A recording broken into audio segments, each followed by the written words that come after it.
ওরে বসে ধ্যানে দিলের টানে, বসে ধ্যানে দিলের টানে, তোমার দূরের বস্তু সামনে কর। সচকে দেখে শুনে দিল হুজুরে নামাজ পড় মন।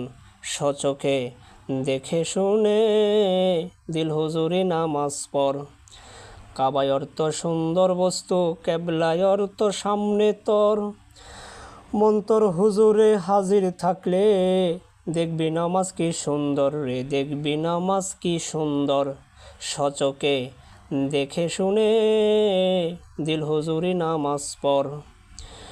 এই নামাজ মুমিনের মেরাজ বলছেন দিনের পয়গাম্বর। আসসালাতু মেরাজুল মুমিনিন বলে হাদিসে দিলেন খবর রে, হাদিসে দিলেন খবর। সচকে দেখে শুনে দিল হুজুরে নামাজ পড়। মন্তর হুজুরে হাজির থাকলে দেখবি নামাজ কি সুন্দর। সচকে দেখে শুনে দিল হুজুরে নামাজ পড়।